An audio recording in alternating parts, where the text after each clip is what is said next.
Welcome back to HUMN, where today we are going to be looking at progressing our lifts. Now, with progressing lifts in any sort of weightlifting territory, you may hear the term progressive overload. We're going to dive into what this means and how you can start taking this into your own training. For today, we're going to be looking at basically using a barbell in the deadlift, all right? So we can use any big compound lift or any lift in general, and these principles will spread across any of these movements. Now, the most obvious way of progressively overloading weights is to add a little bit of weight. So we would be putting a little more load onto our weight to perform a little more each time. So if we were deadlifting, adding a little bit more weight to that deadlift over time will help us increase. However, if we just kept piling these 10 kilos on those weights over and over again, we're going to get to a point where we can no longer maintain that progress week in, week out. We may start to build up, but we're probably going to hit a plateau and we could even get to a point of injury. So how do we get to a point where we can continually make gains? And the answer to that would be adjusting our progressive overload. We've covered one way, which would be adding a little bit of weight to this barbell. The other way we could look at potentially progressively overloading is the amount of reps we do.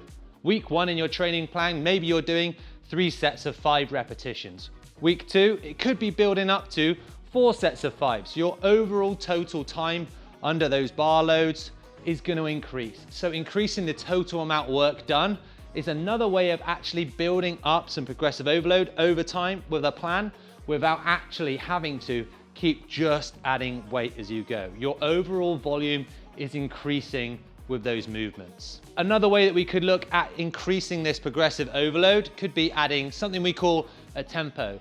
This is where we completely control every element of the lift. That would be the eccentric contraction, concentric contraction, a hold, an isometric hold at the top, and any movement on the floor as well. Tempos are usually written up in a way that you can read them through and understand exactly how that lift is going to go. I could look at taking at least 3 seconds to take this bar to the ground, maybe 2 seconds to stand it up, and in the top and the bottom position, I'm going to hold for 1 second. It's a 2 seconds on the way up,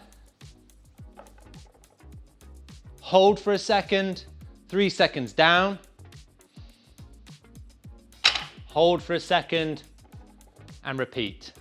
Adding that tempo to your weight might be a great way to stay away from adding more weight each time, keep you in a safer position, and potentially still help you make progress and gains through those lifts.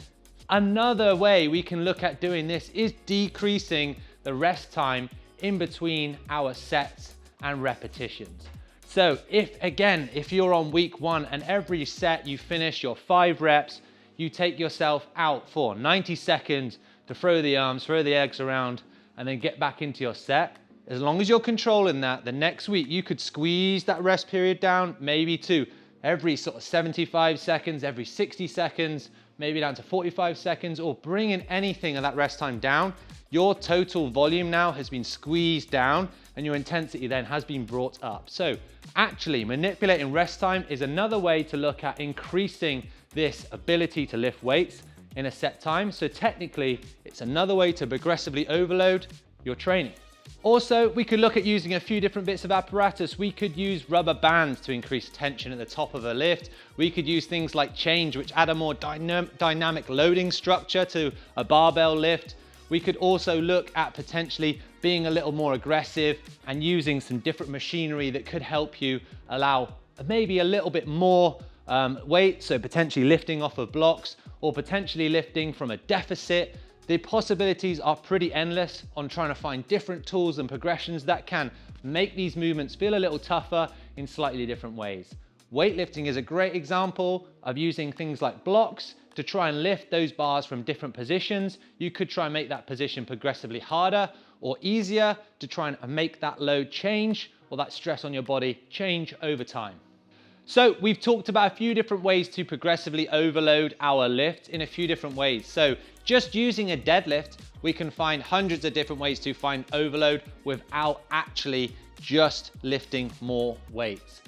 What we can try and look at is making sure that we are making progress as we go through any of these movements, celebrating small wins as we go through, increasing your tempo, being more controlled underweight, lifting with a greater range of motion. Those are all wins we can take into account rather than just those numbers on the bar going up, okay? And that's the key really here, is trying to find those progressive wins in those overloads and trying to make sure that we're celebrating each and every step of our fitness journey. Now, it can get to a point where we plateau out and we hit a shelf where we cannot move any further.